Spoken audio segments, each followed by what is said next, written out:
Otep à tous, bienvenue sur la chaîne des panafricanistes par essence, par conviction et par excellence. Celle des citoyens kémites par nécessité et obligation de combat. Nous sommes une chaîne qui n'est guidée que par nos ancêtres et rien que par les ancêtres qui appartiennent à l'égrégore du monde noir. Par conséquent, nous ne croyons en aucun Dieu venu de l'étranger. Toutefois, cette vidéo n'est aucunement destinée à inciter à la haine ou à la violence, car nous menons un combat qui est d'abord et avant tout spirituel, intellectuel et démocratique. Ensuite, il est politique, géopolitique et géostratégique.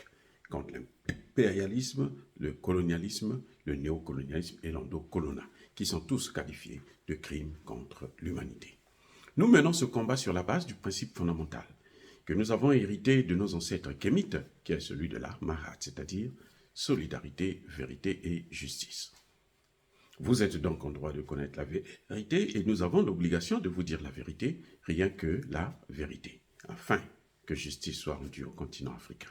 Et ça, c'est notre modeste contribution dans cette noble lutte en faveur de la souveraineté, la dignité, la solidarité et l'unité africaine. C'est exactement ça que nous appelons le panafricanisme. Bien-aimés frères et sœurs, le Parti social-démocrate de la Slovaquie, dirigé par M. Robert Fico, a gagné les élections. Eh oui. Donc, nous aurons bientôt un nouveau gouvernement et qui sera dirigé très probablement par Robert Fico, qui a déclaré déjà qu'il va suspendre l'aide en faveur de l'Ukraine. L'Ukraine qui venait d'essuyer encore des grands revers. Je vous avais dit la dernière fois, c'était un dépôt de près de 3000 tonnes d'armes qui sont allées en fumée. Cette fois-ci, c'est un dépôt là où qui transportait des chars, de matériel lourd, militaire, en direction du front. C'est le dépôt là et les trains qui ont été pulvérisés par un missile russe. Maintenant, la Slovaquie va stopper l'aide. On dit d'ailleurs que ce Robert Fico, c'est un pro-russe. Mais il n'y a pas que ça pour l'Ukraine. Puisque, vous vous souvenez, dans le programme budgétaire de l'armée américaine, il est encore provisoire certes, il n'y a pas l'aide à l'Ukraine. Oui, il n'y a pas l'aide à l'Ukraine. Les gars ont dit non, nous on ne veut pas cette histoire, votre histoire de l'Ukraine là, débrouillez-vous, nous on ne veut plus financer. Les républicains ont stoppé ça. Donc la situation en Ukraine se complique au jour le jour. De plus en plus, la coalition occidentale se fissure. Les Américains ont même donné 45 jours à l'Ukraine pour faire des preuves qu'elle est capable de remporter cette guerre. Ce que vous savez très bien est impossible. Puisque jusqu'à présent, l'Ukraine n'a même pas encore franchi une ligne de front. Il y en a au moins 5 ou 6. Ils ont percé un petit point, mais ils ne sont pas allés plus loin. Donc, ils n'ont pris que quelques kilomètres carrés, c'est tout. C'est plus de 100 000 kilomètres carrés. Donc, la situation de l'Ukraine, ce conflit, comme nous le disons toujours, il ne peut prendre fin que si les Occidentaux arrêtent de soutenir l'Ukraine et que Zelensky puisse négocier avec Poutine. Sinon, ce sera la disparition de l'Ukraine. Vous savez, il n'y a pas longtemps, la Russie a détruit pratiquement plusieurs immeubles dans la ville d'Odessa.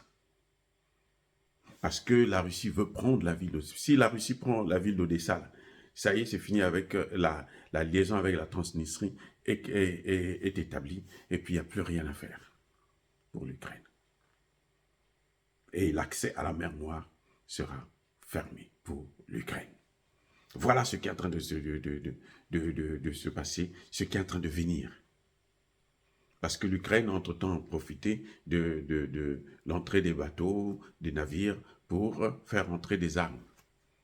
Maintenant que la Russie contrôle tout ça, ben, elle a de plus en plus de difficultés.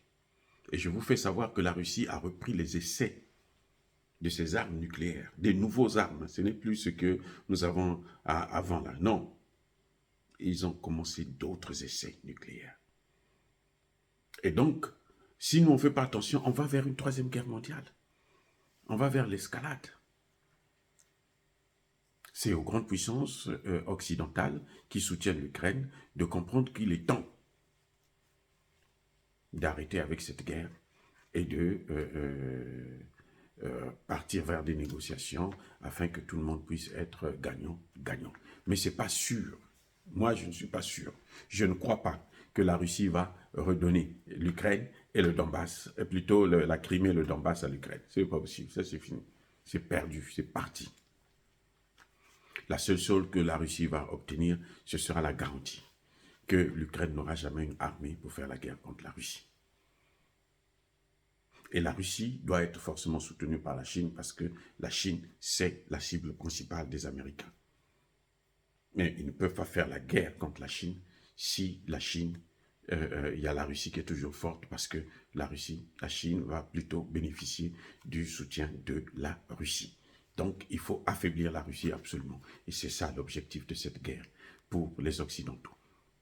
C'est une guerre par procuration. Dire cela, c'est inciter à la haine ou à la violence? Non. Il y a colère, il y a mal. Encore une fois de plus, bien-aimés frères et sœurs, soyez bénis, je persiste et je signe. Soyez abondamment bénis par le Dieu des Kémites et par nos ancêtres angélisés, mais que tous ceux qui persécutent le continent africain le pillent et le déstabilisent, qu'ils soient noirs, blancs, chinois, arabes, indiens ou qui qu'ils soient punis, maudits, foudroyés, neutralisés, écrasés, effacés par ce Dieu des Kémites et par nos ancêtres angélisés. Vive l'Afrique éternelle, j'ai dit et j'assume.